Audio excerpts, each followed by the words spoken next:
Bugün icmalını eləyəcəyimiz avtomobil sükan arxasında oturmağı sevənlərdən çox arxa oturacaq sevənləri maraqlandıracaq bir minivandır. Əslində bu avtomobilə bir minivan demək də düzgün deyil, çünki təkər üzərində olan bir biznes klassdır.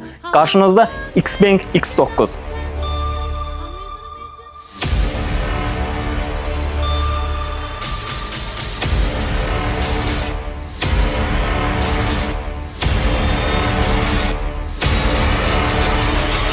İlk öncə sizə Xpeng haqqında ümumi bir məlumat vermək istəyirəm. Kiçik bir məlumat verəcəm. 2014-cü ildə yaranan bu marka əslində bir avtomobil istehsalçısı kimi yaradılmamışdı. Müxtəlif elektronik əşyalar, ağıllı sistemlər yaradırdı. Daha sonra isə Çinin də həmçinin verdiyi subsidiyalar və müəyyən güzəştlərdən sonra artıq avtomobillər də istehsalına keçdi. Amma o sırf ənənəvi bir avtomobillər istehsal etmək istəmədi. Bir gadget kimi avtomobillər, sanki bir təkər üzərində olan bir gadget istehsal elədi və həmçinin nəinki belə kimi avtomobillər bir humanoidlərin də istehsalına başlayıb artıq. Nəinki Çində, bir çox ölkələrdə də artıq, qlobal səviyyədə də artıq Xpeng X9 və yaxud da Xpengin digər modellərini rahat şəkildə görmək olur. Hazırda isə bizim qarşımızda bir minivan Xpeng X9'dur. Business class gadgetli təkərlər üzərində olan bir gadget belə desək və biz bunu detallı icmalını eləyəcəyik. Bu videoda isə sizə ilk öncə istəyirəm başlayayım bir eksteryer dizaynından və ön hissədən başlamaq istəyirəm. Kadrlardan görürsünüz, avtomobilin maraqlı bir dizaynı var. Sevənlər də var, sevməyənlər də var, amma göz öyrəşmək məsələsi var və bu avtomobilin əsas futuristik dizaynının xüsusi səbəbləri var. O səbəbləri mən sizə hər dəqiqələrdə bir-bir izah eləyəcəm. Eksteryer dizaynı ön hissədən baxdığımızda bizim burada bir light barımız var. Həmçinin gündüz işığıdır və animasiyalı bir işıqdır. Avtomobilin ön monitorundan, mərkəzi displeydən biz onu istədiyimiz formada tənzimləyə bilirik. Həmçinin fənərlərə baxdığımızda matrisalı bir fənərlərimiz var. Matrisalı fənərləri artıq biz bilirik ki, həmçinin gecə işıqlandırmasında öndən avtomobil və yaxud da insan gələndə özü uzaq vuran işıqları xüsusi olaraq onlara uyğun tənzimləyir. Yəni tam olaraq yaxın vuran işığa keçirtmir. Ona görə burada da matrisalı fənərlərdən istifadə olunub. Ön radiator barmaqlığı yoxdur desək də aşağı hissədə kiçik bir setka formasında biz radiator barmaqlığını görə bilirik. Çünki burada biz havalandırma üçün belə məsamələri görürük və bu da bizim radiatorumuzun havalandırması üçün kifayət qədər bəs eləyəcək bir məsafədir və bu hissədə biz lidar sensorları görürük. Duman əleyhinə fənərlərin yerində lidar sensorlar elə yerləşdirilib ki, avtomobilin ümumi dizaynını da pozmur və avtomobilin ön alın şüşəsinə baxsaq, maylı formada kifayət qədər böyük bir alın şüşəsini biz görə bilirik burada. Bunun da səbəbi var. Çünki bu avtomobilin sürtünmə əmsalı elə bir formada hazırlanıb ki, bu bir sportkar səviyyəsinə gətirilib çatdırılıb. Yəni sürtünmə əmsalı təsəvvür edin 0.227-dir. Və bu sürtünmə əmsalı ilə həm külək səsini minimuma endirilib, həm də enerji sərfiyyatı minimuma endirilib. Enerji sərfiyyatı deyirəm çünki bu avtomobil tam elektrikli bir avtomobildir. Yəni avtomobilin yan dizaynından da danışım, ölçüləri oradan da göstərəcəm sizə. Kosmik gəmi dizaynı var bu avtomobildə. Bu sözü əslində elə belə demirəm. Çünki Xpengin dizaynerləri bir Starshipdən ilhamlanaraq bu dizaynı hazırlayıblar. Ön alın şüşəsinə baxdığımızda alın şüşəsinin mailliyi, həmçinin gizli qapı sütunları və minivanlərdə görməyə vərdiş olmadığımız arxa alın şüşəsi. Çünki burada arxa alın şüşəsi də maillidir. Bu da təbii ki, aerodinamikaya xüsusi təsir edən bir nüanslardır. Və avtomobilin yandan dizaynına baxdığımızda ümumiyyətlə uzunluğu 5.3 metrdir bu avtomobilin. Eni isə 2 metrə yaxındır, hündürlüyü 1.8 metr. Və mən avtomobilin yerdən hündürlüyünü demək istəyirəm. 160 mm-dir avtomobilin yerdən hündürlüyü, amma bu tənzimlənə bilir. Çünki bu avtomobil pnevmatik askı sisteminə sahibdir. Ən maksimal 185 mm, ən minimumu isə 135 mm-ə qədər endirmək olur. Bu da təbii ki, sərnişindən rahat enib minməsi üçün olan bir funksionallıqdır. Bunu da rahat şəkildə tənzimləmək olur. Əlavə olaraq da maraqlı bir nüans arxa askı sistemimizdədir bizim. Çünki 5 dərəcəlik əlavə dönmə bucağına sahibdir. Təbii ki, fikirləşəcəksiniz ki, bu böyüklükdə maşını şəhər için necə sürüm və o sizə arxa askı sistemində köməklik olacaq. Bu 5 dərəcəlik dönmə bucağı təsəvvür edin 5.4 metrlik bir radiusa sahib dönmə bucağı verir sizə. Rahat şəkildə siz bu avtomobili həm şəhər içi, həm şəhərdən kənar istifadə eləyə bilirsiniz. Əlavə olaraq da bu avtomobilimiz elektromobil olduğu üçün batareyası ilə bağlı məlumat vermək istəyirəm. GBT enerji dolumuna sahibdir və biz burada 2 ədəd GBT portlarını görə bilirik. Həm ev şəraitində, həm də sürətli stansiyalarda rahat şəkildə avtomobili enerji dolumu eləyə bilirik. 84.5 kW-lıq bir batareyası var avtomobilin və real olaraq standartlara nəzər yetirsək, Avropa standartlarında bu avtomobil 610 km yaxın məsafə qət eləyə bilir. Təbii ki, 2.6 tonluq bir avtomobil fikirləşəcəksiniz ki, bu qədər məsafə getməz, daha az gedər. Avtomobilin aerodinamikasında artıq siz özünüz görürsünüz ki, hava axını çox rahat şəkildə kəsə bilir. Gəlin keçək arxa tərəfə. Gəldik indi avtomobilin arxa hissəsinə. Arxa eksteryerinə baxdığımızda artıq maylı şüşəni rahat şəkildə görə bilirik. Aerodinamikliyi üçün yaradılmış bir dizayndır və stop işıqları da aşağı hissədə yer alır. Xpeng yazısı da belə LED işıqlı formada bir Xpeng yazısını görə bilirik. Həmçinin stop işıqları da, dönmə işıqları da, dönmə işıqları axan dönmə işıqlarıdır. Bunu indi kadrlardan görəcəksiniz. Bu formada bu hissədə bir LED barda yer alıb və geriyə hərəkət işıqlarımız isə aşağı hissədədir. Çünki avtomobilin arxa gövdəsi çox böyük olduğu üçün aşağı hissədə yerləşdirilib ki, həm işıq yolu rahat şəkildə işıqlandırsın, həm də arxadakılar rahat görə bilsin. Və biz burada 3 ədəd kamera görə bilirik. Bu kameraların hər birinin öz funksionallığı var. Misal üçün, soldakı kamera ön mərkəzi güzgünün həm də bir kamera formasıdır. İnteryerə keçdiyimizdə orada siz rahat şəkildə görəcəksiniz. Geriyə hərəkətdə biz bu kameradan artıq nəzarət eləyə bilirik. Bu isə bizim Xpeng avtopilotunun nəzarət kamerasıdır. Gəlin bagaj həcmini göstərim. Avtomatik açılan bir bagaj qapısı var. İstehsalçı deyir ki, 3-cü sıra oturacaqlar hətta açıq olsa belə, bu avtomobilin bagaj həcmi 756 litrdir. Və 3-cü sıra oturacaqları biz qatladığımızda 2500 litrə yaxın böyüyür bagaj həcmi. Təsəvvür edin, istədiyiniz əşyanı çox rahat şəkildə yerləşdirə bilərsiniz. Yəni, istədiyiniz əşya dedikdə giriş hissədə böyük olduğu üçün böyük əşyalarınızı da yerləşdirməyiniz mümkündür. Bu oturacaqlar, burada demək olar ki, avtomobilin hər bir detalı avtomatikdir. Hətta oturacaqların qatlanması belə buradan düymələrlə tənzimlənir və rahat şəkildə başlığımız enir və oturacaq artıq qatlanır. Hətta orta oturacağın başlığı belə elektron formada qalxıb enir. Və bagaj həcmində həmçinin pnevmanı idarə etmək üçün belə bir düymələr var ki, arxa hissəni aşağı və ya yuxarı hərəkət elətdirmək olur ki, biz yüklərimizi rahat şəkildə endirib mindirə bilək. Və geniş bir burada cibli də var. Həmçinin aşağı hissədə də kiçik əşyaları qoya bilməyimiz üçün balaca ciblərimiz də var. Əlavə olaraq da bagajda bir subwoofer da var ki, səs sistemi artıq buradan da rahat şəkildə idarə oluna bilir. Əlavə olaraq da 12 voltluq belə bir giriş yuvası da var ki, artıq biz kiçik əşyalarımızda enerji ilə təmin eləyə bilirik. Gəlin keçək salon hissəyə, çünki ön tərəfdə və arxa salonda da maraqlı detallar çoxdur. İnteryerə biz arxa oturacaqlardan başlayırıq. Çünki bir biznes sedan olduğuna görə bu avtomobilin arxa oturacaqları daha maraqlı. Daha sonra ön oturacaqlara keçəcəyik.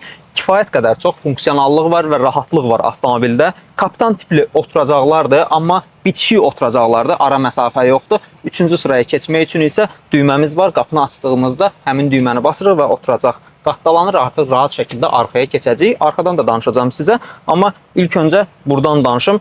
Diz məsafəsini görürsünüz, kifayət qədər çox diz məsafəsi var. Burada bizi bir çox funksionallıqlar qarşılayır. Birinci növbədə sol tərəfimdən başlamaq istəyirəm. Belə iki hissəyə ayırım bunu ki, rahat şəkildə sizlərə bütün funksionalları deyim. Əl tutan hissədə qapını açma, bağlama düymələrimiz var. Çünki rez tipli bir qapı olduğuna görə və avtomatik qapıdır. Daha sonra burada bizim bir düyməmiz var, qapı üzərində olan düymə. 21.4 düymlü bir ekranımız var. Çox böyük bir ekrandır, rahat şəkildə əyləşib ekranda müxtəlif həm oyunlar oynaya bilərsiniz, həm müxtəlif filmlərə baxa bilərsiniz və yola davam eləyə bilirsiniz və bu monitoru həmçinin biz bu formada bir pultla da idarə eləyə bilirik və pultun maraqlı bir dizaynı var. Burada da Xpeng'in logosu öz əksini tapıb və rahat şəkildə də idarə etmək mümkündür. Əlavə olaraq biz burada panoramik damı idarə eləyə biləcəyimiz bir düymə var və pərdə buradakı düymə ilə açılır. Və maraqlı bir dam quruluşu var avtomobilin. Ambient işıqlandırma öz yerində, monitorumuz, panoramik damımız, əlavə olaraq da kondisioner çıxışları da hər biri burada nəzərə alınıb və dinamiklərimiz də yer alıb ki, bir akustik sistemlə rahat səyahət eləyə bilək. Amma bununla təbii ki, bitmir funksionallıqlar. Mən istəyirəm panoramik damı bağlayım. Şüşəni açıb bağlama düyməmiz də buradadır və mənim digər videolarımdan da təbii ki, bildiyiniz kimi çox sevdiyim manual belə bir pərdə də mövcuddur. Qara şüşələrimiz öz yerində, pərdə də xüsusi bir estetika qatır. Əlavə olaraq sol tərəfimizdə bizim 50 wattlıq bir simsiz şarj cihazımız var, amma bundan da əlavə burada yenə də 60 wattlıq bir Type-C çıxışımız var və bir cibliyimiz var ki, telefonumuzu da buraya yerləşdirək. Avtomobilin bütün oturacaqları nappa dəri ilə üzlənmiş oturacaqlardır və isitməli, soyutmalı oturacaqlardır. Amma bu funksiyalar hardan aktivləşdirilir? Gəlin sizə göstərim. Bunu belə arxaya eləyirik və burada əlavə düymələr bizim qarşımıza çıxar. Həm havalandırma, həm soyutma, həm isitmə, Əlavə olaraq da zero gravity oturacaqlar olduğuna görə biz düyməni bastığımızda artıq oturacaqlarımız 170 dərəcəlik bir formaya alınır və biz artıq bir növ uzanıqlı səyahət eləyə bilirik bu avtomobildə. Fikir verirsinizsə və ayaq hissələri də qalxır. Və bu formada istədiyiniz kimi rahat səyahət eləyə bilirsiniz. Təbii ki, əslində bundan daha artığını da eləmək olur. Onu artıq özünüz manual formada eləyə bilirsiniz. Bu həm sol oturacağa, həm də sağ oturacağa aiddir. Əlavə olaraq da burada belə bir funksionallıq da var. Bizim bir masamız da var burada. İstədiyiniz formada öz kompüterinizdə yerləşdirib rahat işinizi görərək də səyahət eləyə bilərsiniz və yaxud da yemək imkanı da verir. Funksionallıqlar bitmir ki, bitmir. Oturacaqlarda əlavə bir funksiyanı da sizə göstərəcəm. Masaj funksiyası. Buradan idarə etmə panelindən müxtəlif formada masajları biz idarə eləyərək rahat səyahət eləyə bilirik. Və aşağı, yuxarı, sağa, sola hərəkət elətdirərək bədənimizin istənilən yerindən, istənilən formada masaj funksiyonallığını qoşa bilirik. Burada isə kiçik bir cibliyimiz var, əlavə bir stəkan cibliyidir. Daha sonra gəlirik mərkəzi konsola. Mərkəzi konsola gəldiyimizdə bizi 10 litrlik bir soyuducu qarşılayır. Bu isə yalnız soyuducu deyil, həmçinin biz yeməklərimizi qızdıra da bilirik və buradakı düymələrdən istədiyimiz formada 0 dərəcəyə yaxın soyutma və 50 dərəcəyə yaxın isə qızdırma funksiyasını aktivləşdirə bilirik. Ümumiyyətlə, bu avtomobildə isidici, soyuducudan danışdımsa, kondisioner sistemindən də danışmaq istəyirəm. 2 zonalı bir klimat kontrol var. Amma bu 2 zonalı klimat kontrol ənənəvi avtomobillərdəki kimi deyil. Tamamilə fərqlidir. Avtomobilin ön hissəsinin kondisionerini idarə edən kompresor ayrıdır, arxa hissəsinə ayrıdır. Misal üçün, siz ön hissədə kondisioneri söndürsəz də arxa hissəni aktiv şəkildə saxlaya bilirsiniz və buradan da biz klimatımızı rahat şəkildə idarə eləyə bilirik. Həmçinin oturacaqlarımızın da isitmə, soyutma funksiyalarını idarə eləyə bilirik. Hazırda biz arxa oturacaqdayıq. Amma vərdiş olduğumuz arxa oturacaq yox. 3-cü sıra oturacaqda. Ənənəvi avtomobillərdən fərqli olaraq rahatçılığı kifayət qədər görmək olur. Ən azından diz məsafəsindən bunu görə bilirik. Baş məsafəsi də kifayət qədər boldur. 3 nəfər burada rahat əyləşib səyahət eləyə bilər. Avtomobildə bu sırada oturan sərnişinlər üçün əlavə funksionallıqlar da var. Misal üçün biz bu hissəyə baxdığımızda bir parçadan hazırlanmış maraqlı dizayn görürük və Type-C bir çıxış var, həmçinin stəkan qabı var və burada 2 ədəd düymə var. Az öncə də dediyim kimi avtomobildə mexaniki demək olar ki, heç bir funksionallıq qalmayıb. Hətta oturacaq başlıqlarına belə. Çünki o da düymə ilə tənzimlənə bilir. Əlavə olaraq da bir düymə də var. Bizim oturacağımız 176 dərəcəyə yaxın açıla bilir və biz rahat şəkildə bu formada səyahət eləyə bilirik. Həmçinin digər oturacaqları da bu formada nizamlaya bilirik. Gəldik sürücülərin sevimli məkanına, yəni sükan arxasına. Burada bizi nə qarşılayır? Minimalist bir dizaynda təbii ki, bu öz yerindədir, amma xüsusi maraqlı toxunuşlar var. İlk öncə mərkəzi ekrana baxırıq. 17.3 düymlük mərkəzi ekran və 10.2 düymlük sürücü alətlər paneli var. Təbii ki, sürücü alətlər paneli bizim rahatçılığımız üçündür. Bəzən olur ki, sürücü alətlər panelinin əvəzinə kiçik ekran və yaxud da oradakı məlumatların mərkəzi ekranda olması göstərilir. Amma burada təbii ki, sürücünün rahatlığı düşünülüb və mərkəzi bara baxdığımızda biz burada kondisionerin çıxışını görürük ki, bir maraqlı formada kondisioner çıxışı hazırlanıb, amma manual olaraq idarə eləyə bilmirik. Biz onu birbaşa olaraq ekrandan avtomatik şəkildə idarə eləyə bilirik. Həmçinin nəinki buranı, digər sol və sağ tərəflərimizdə olan hissələri də buradan avtomatik şəkildə idarə eləyə bilirik. Ön hissəyə baxdığımızda isə geniş bir hissəni görürük biz burada. Burada həm dəri, həm də parça işləmələr var və burada bir sensor da var ki, sürücü izləmə sensorudur. Bu adətən sürücünün yorğunluğunu ölçür. Əsnəyəndə, yorğunluq olanda artıq sizə birbaşa olaraq bildiriş göndərir. Sükana baxdığımızda dəri üzləmə bir sükandır. Burada tən ortada olmasa da Xpeng'in belə desək simmetriyanın pozulmuş formasında loqosunu görürük və düymələrlə idarə etmə də var. Həmçinin kondisionerdə sükandan birbaşa idarə eləyə bilirik. Sol tərəfimizdə şüşələri idarə etmə düymələri var, həmçinin qapını açıb bağlama düyməsi də var. Amma bununla da yekunlaşmır. Təbii ki, bizim burada bir qəza çıxışımız da var ki, avtomobildə hansısa bir enerji problemi olarsa, siz artıq manual şəkildə buradan qapını aça bilirsiniz və rahat şəkildə avtomobili tərk eləyə bilirsiniz. Və mərkəzi hissənin aşağı cibliyinə baxdığımızda burada geniş bir ciblik var. Təbii ki, USB və Type-C çıxışı, həmçinin 180 wattlıq bir əlavə enerji yuvası da var. 2 ədəd stəkan qabı var və qol altımızda da kiçik bir ciblik var ki, biz kiçik əşyalarımızı burada yerləşdirə bilirik. Bunu da göstərim sizə. Simsiz şarj cihazımız öndə də var və həm sürücü, həm də yanında əyləşən sərnişin üçün bu nəzərə alınıb.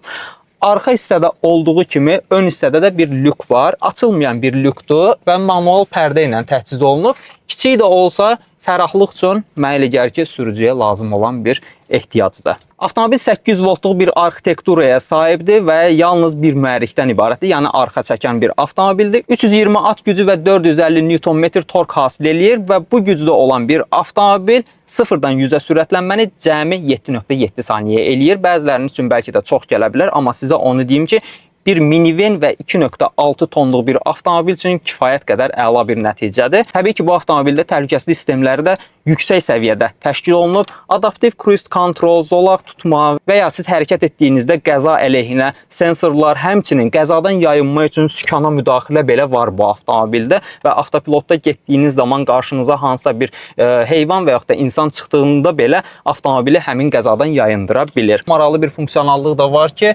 sürücünün başlıq hissəsində burada belə bir spikerlər də var. Rahat şəkildə siz həm bildirişləri, həm də naviqasiyanı birbaşa olaraq qulağınıza buradan rahat eşidə bilirsiniz. Sürücü və sərnişinlərin maraqlı bir xoş təravət hiss eləyə bilməsi üçün avtomobildə burada ətirlərimiz də mövcuddur. Düzdür, hazırda kapsulalar boş olsa da siz istədiyiniz ətri bura yerləşdirib artıq burada klimatdan həmin ətri istifadə edə bilirsiniz və xoş təravət verir avtomobilə. Avtomobilin mərkəzi güzgüsündən danışmaq istəyirəm, çünki ənənə halını almış bir güzgü deyil. Təbii ki, minivan olduğu üçün artıq biz güzgüdən baxanda arxa sərnişinləri görəcəyik. Ona görə bu avtomobildə bu da kamera şəklində yer alıb və kiçik bir monitorla təchiz olunub ki, siz rahat şəkildə arxadakı avtomobilləri görə biləsiniz. Xpeng X9-un detallı icmalını yekunlaşdırdıq və bu videoda siz artıq həm avtomobilin dizaynı, həm də texniki məlumatlarını öyrənmiş oldunuz. Əlavə suallarınız varsa şərhlər bölməsində də qeyd edə bilərsiniz. Üstəlik bu avtomobili əldə etmək üçün Xpengin Azərbaycandakı rəsmi distributoruna müraciət edə bilərsiniz. 8 il və ya 160 min kilometr zəmanətlə bu avtomobil sizə təqdim olunacaq. Növbəti videoda görüşərik.